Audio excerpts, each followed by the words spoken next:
With showers, what if people aren't to use soap, what would you suggest people use?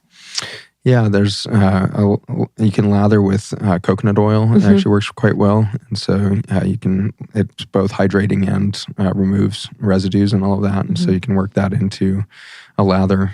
We've got the approach to the after shower with our skin product that we just developed to recover that microbiome quickly, because you're really looking to get that communication rebuilt at the skin as soon as you're coming out of chlorine or whatever it is. Chlorine's quite potent antibiotic, and so coming out of chlorine, you want to get that microbiome supported quickly again, and you want to let the skin breathe. So reducing the amount of cosmetics we use, reducing the amount of lotions and other things that would seal our skin, to the outside world is going to be important for our anti-aging efforts.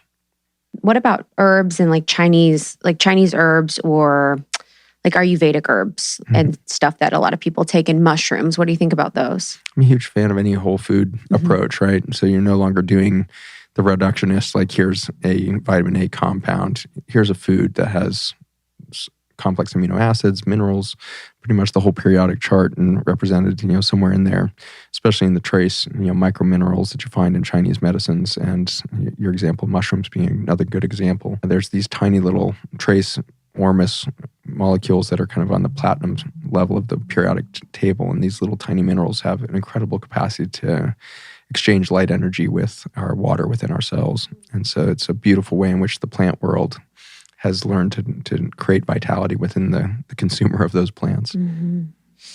Yeah.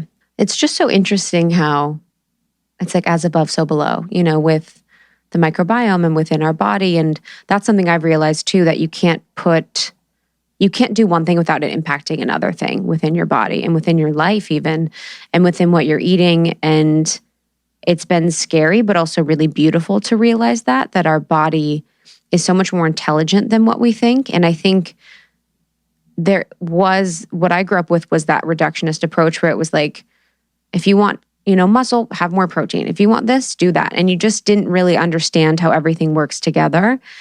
Has that been part of your process in your journey, was understanding, I guess, when you were first in medicine in your career, and then sort of coming to terms with oh my gosh, everything is working very intricately together, and our body is so much more simple and complex than maybe what we originally perceived it to be?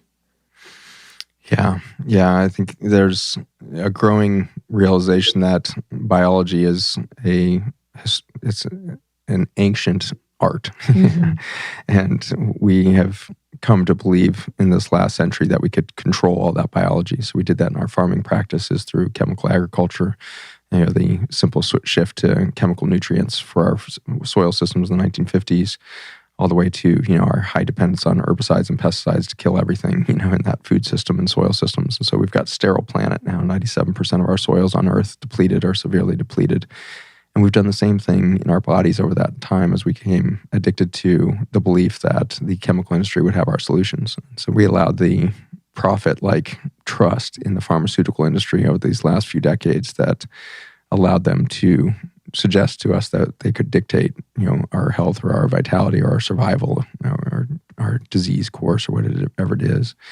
And when we outsourced our own body's biology, we lost a lot of empowerment. And we are on a high-speed version of that now as we look at the kind of blurring of lines between military and medical state and, this bizarre kind of mix of macroeconomics and, health and disease as we see it collapsing in this COVID period. So we are in a period where we are starting to realize or express, I think, loss of identity.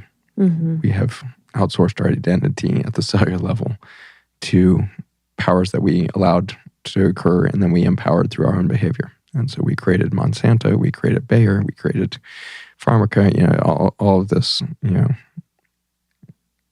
kind of dependence on infrastructure and, sending stuff to and fro, and, the kind of Amazon type belief, we got to order everything. We got to order all of our vitamins. We got to order all of our medications. We got to order our books.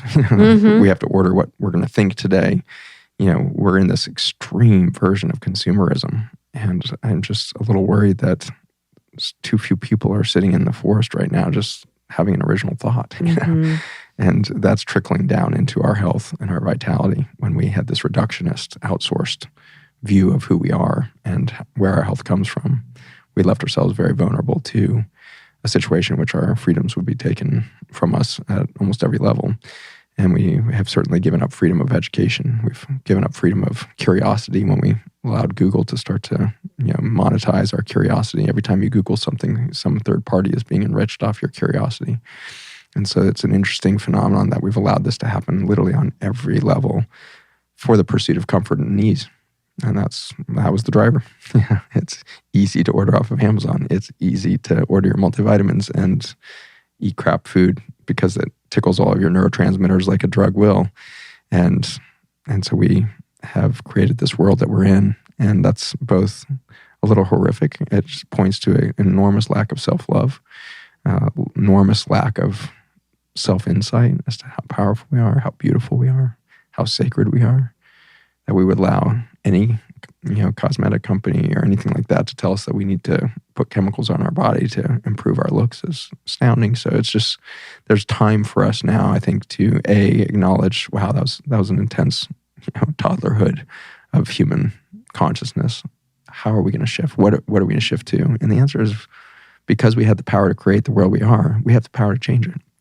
And so we have to, at that cellular level, start to acknowledge the beauty within us and acknowledge that there's something greater that we could express as a humanity than this extreme state of consumerism. Mm-hmm.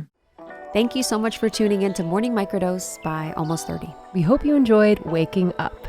As always, we encourage you to take what resonates and leave the rest. If you enjoyed this trip, tune into the full episode on the Almost 30 podcast. All episode information can be found in the show notes. Make sure to subscribe, and if this becomes a part of your morning routine, be sure to share it with a friend. We have new inspiring doses Monday through Friday. Follow us on Instagram at Morning Microdose, and follow Almost 30 at Almost 30 Podcast. Thanks for listening. We'll see you in the vortex.